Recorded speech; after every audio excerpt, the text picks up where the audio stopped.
Chapter 8. Astral Plane Geography. Before proceeding to a consideration of the experiences of the newly awakened disembodied soul, we ask you to take a brief glimpse of what may be called geography of the astral plane, the great scene or plane of the activities of the disembodied souls of the race. This is a logical path of approach to this subject.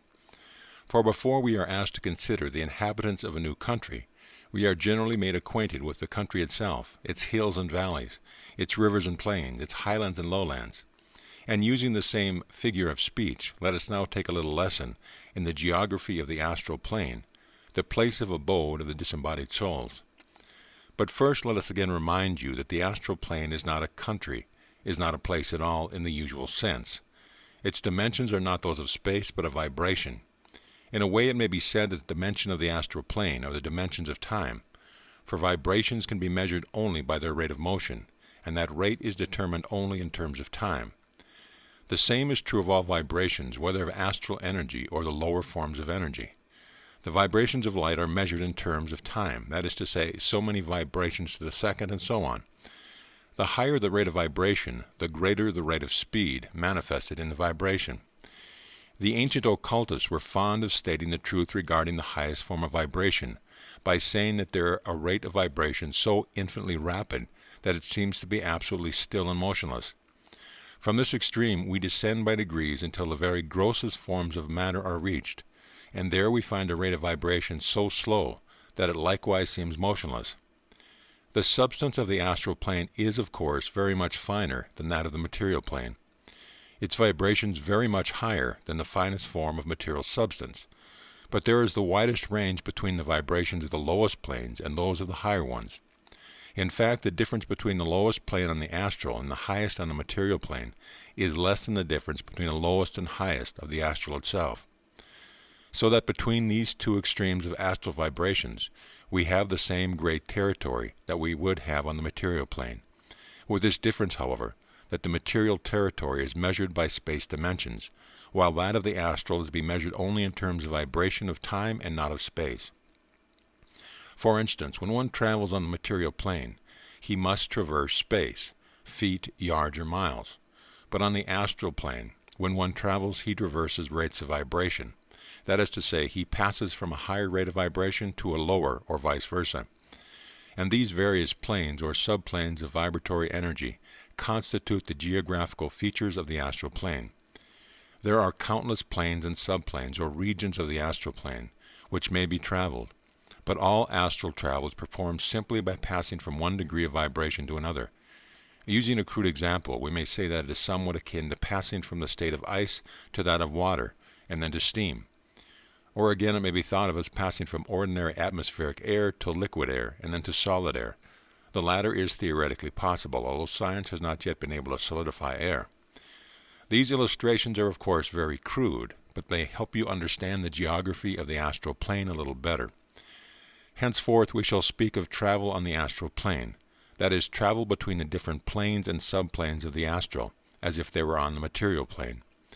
This is to say, instead of saying that the soul passes from one state of vibration to another, we shall speak of it as proceeding from one subplane or plane to another, in the same term that we would employ in describing a journey on the material plane. This will simplify matters for us, and will obviate a needless repetition of statement regarding vibrational conditions or state. With this understanding we shall now proceed.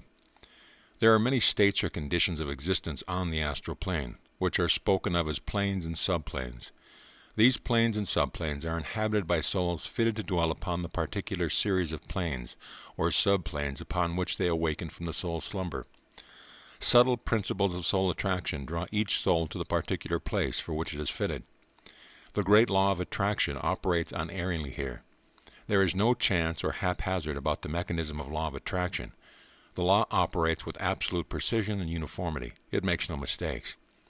Each soul is restricted in its range by its own inherent limitation and degree of development. There is no need of astral policemen to keep the disembodied souls in their rightful place. It is impossible for the disembodied soul to travel into planes above its own immediate series. The law of vibration prevents this, but on the contrary, each and every soul may, if he so chooses, freely visit the planes and subplanes beneath its own series. and freely witness the scenery and phenomena of those lower planes and mingle with the inhabitants thereof. This entirely apart from the high form of telepathic communications which prevails between disembodied souls on the astral plane. This is a very wise provision of the laws, for were it otherwise, the higher planes would be open to the influence of those dwelling in the lower, and the soul life and development would be interrupted, just as a classroom in a school of philosophy might be interrupted by a gang of hoodlums from the slums of a large city. For remember, the astral plane has its slums and hoodlums, as well as the material plane. In a previous work we gave a somewhat crude but nevertheless a very striking illustration of this matter of the intercommunication between the various planes and subplanes of the astral plane, which we herewith reproduce as follows. It is absolutely impossible for a soul to go beyond the plane to which it belongs, although those of the upper planes may freely visit the lower planes, this being the rule of the astral plane, not an arbitrary law, but a law of nature.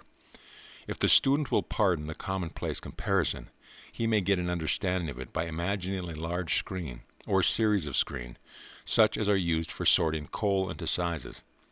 The large coal is caught by the first screen, the next size by the second, and so on until the teeny coal is reached. Now the large coal cannot get into the receptacle of the smaller sizes, but the small sizes may easily pass through the screen and join the larger sizes. If force be imparted to them, just so on the astral plane, the soul with the largest and greatest amount of materiality and coarsest nature is stopped by a screen of certain greater plane and cannot pass on to the higher one, while one which is passed on to the higher planes, having cast off more confining sheath, can easily pass backward and forward among the lower planes if he so desires. In fact, souls often do so for the purpose of visiting friends on the lower planes and giving them enjoyment and comfort, and in a case of a highly developed soul, much spiritual help may be given in this way, by means of advice and instruction when the soul on the lower plane is ready to receive it. In the passage alluded to above, there is the following additional words, which also should be repeated here, for it concerns the geography of the astral plane. We allude to the following: the one exception to the rule of free passage to the planes below that of the particular soul is the one which prevents the lower plane souls from entering the plane of the sleepers, which plane may not be entered by souls which have awakened on a lower plane, but which may be freely entered by those pure and exalted souls who have attained a high place. The plane of soul slumber is sacred to those occupying it, and those higher souls just mentioned, and it is in fact rather of a nature of a distinct and separate state, rather than one of a great series of planes and subplanes. There are as many different kind of regions on the astral plane as there are on the material plane, and each plane is inhabited by exactly the class of souls which it might be expected to attract. There are to be found the abodes of degraded souls, so steeped in materiality and animality that they would be veritable hell to a soul of higher attainment. It may well be imagined that the soul of higher impulses has no desire to travel into these depths of the astral, unless indeed it be some highly developed soul which is willing to descend into hell in order to minister to the needs of some lower soul which is striving to emerge from the slug of despondency into which its earth life has thrown it. Such ministering spirits do exist and perform this work for their lower brothers and sisters, but as a rule the disembodied soul prefers to work out its own evolution on its own plane, that it may ascend to the higher grades of spiritual opportunity in its next incarnation, and that it may acquire spiritual knowledge during its sojourn on this particular plane of the astral. End of chapter.